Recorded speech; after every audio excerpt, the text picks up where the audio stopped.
In today's episode of Today in World War II, February 8th, the Soviets continue peace negotiations to end the Winter War while continuing to hammer the Finns in Karelia.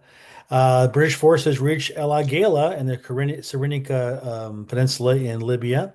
The Japanese begin their main offensive against Singapore. And on Bataan, embattled, encircled Bataan, American troops wipe out a Japanese attempt to outflank them. The Soviets capture Kursk, which sets up the last major contested battle on the Eastern Front. And finally, the Allies on the East and the West begin their in-game to force German capitulation inside Germany proper. Let's get started. Okay, so on February 8th, 1940, which is kind of like a interesting tactic here. On the one hand, the Soviet Union is actively negotiating a peace settlement with Finland, and they asked Finland to choose an island in the Gulf of Finland that the Soviets could use as a military base as part of the peace negotiations and a future armistice. On the other hand, they were shelling the hell out of the Mannerheim line, especially in the Suma sector. They had decided that that was going to be what the Germans would call a Schwerpunkt. That's the fist, the main force of their offensive. But what's interesting, because while this is going on, and this is really the end game coming up here with the Winter War, meanwhile, above Lake Ladoga, I think I told you yesterday, the day before in a video, that the Finnish division had encircled a Soviet division.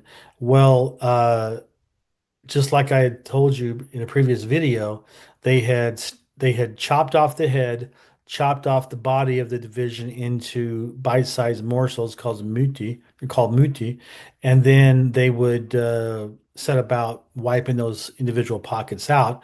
So while this was going on, while they're hanging by a thread on the Mannerheim line, above the Mannerheim line, across the Lake Ladoga, they were still doing what they were doing before in Karelia, which was chop up these divisions. But that part of it had just become a sideshow. They could chop up their 15 divisions and it wouldn't matter if the Mannerheim line fell. And that's where the concentration was for the Soviets right now. They've got smart finally.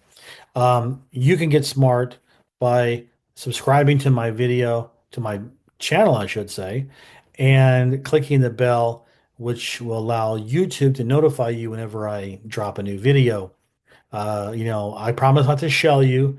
I promise not to demand things that you can't handle yourself, like the Soviets did against Finland. But if you do that for me, I'll do you a solid and continue to giving you this quality content. Thank you.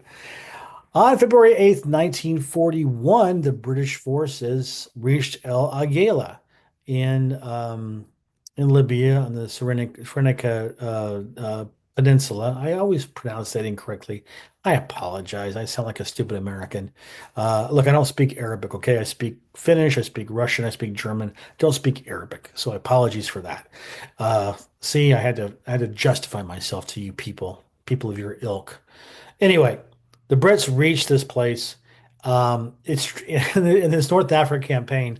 Traditionally, it was the high point of the British offensive, and Germany, for the Germans and the Italians, getting close to El Alamein was the high water mark for their offensives. Neither side could ever breach the other's endpoint. Because let's face it, it was desert, not much there except for Tobruk, as far as ports go. And it was a supply game. The farther you advanced, the harder it was for your logistics to catch up. And so that's why neither side was ever able to completely win the campaign until 43 or 42, I guess, late 42, when the Brits were able to break through to El Alamein and drive Rommel all the way back to Tunisia. But we're still in 41 right now. A lot of game to go. A lot of time on the clock, as they say. Uh, and just the clock's ticking for you too. I mean, you need to, within the next 45 seconds, you need to click on the thumbs up symbol below this video and leave a comment because it's really a polite thing to do, right? You're watching someone's content, like it, leave a comment because it helps them and you want to be a nice person, right? You don't want to be like a Paraguayan person that, declares war on Germany when the war is already over, right? Thanks. All right. On February 8th, 1942, the main Japanese offensive against Singapore began. Uh, Once the Japanese got through the jungle and got to Singapore proper, it was just a matter of time. Although, if you look at the size of the Japanese army and the size of the Allied army, I say Allied, Americans weren't there, but the Brits were there, the Australians were there, the Indians were there. So, a coalition, let's call it, of forces there, Commonwealth forces. Uh, they outnumbered the Japanese like 3-1. Traditional military logic or philosophy states or doctrine states that for an attacking force they need to have at least a 3-1 advantage against the defenders. Well, it was totally skewed here, but it didn't seem to matter. And unfortunately, the Australians that were stationed on the northwestern coast of Singapore, they fought bravely at the beginning. They inflicted a lot of heavy casualties on the Japanese, but they got confused and they retreated with no reason. And that allowed the Japanese, despite all their heavy losses, to establish a beachhead by nightfall, excuse me. And that was going to be the death knell. We'll see in the coming days here in my videos how that actually worked out. But that was the death knell. That started it. That started the dominoes falling. And speaking of dominoes about to fall, we shift gears over to Bataan on February 8th, 1942. The Japanese tried to outflank the Bataan line again. They tried to land an infiltration force at Kinuan Point, and it didn't go well for the Japanese. They lost about 600 troops that were killed. It was costly victory for the Filipinos and the Americans because they suffered about 500 casualties themselves.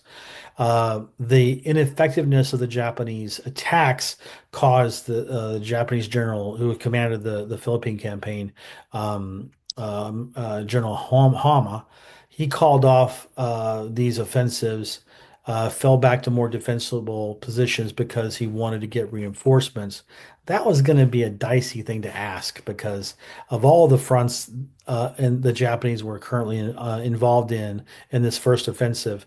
The only one that they were having real problems with was Philippines, so that was a dishonorable thing for him. So it wasn't good for his career. On February 8th, 1943, as the Soviets continued to advance, push the Germans back after Stalingrad, the Soviets captured Kursk in central Russia.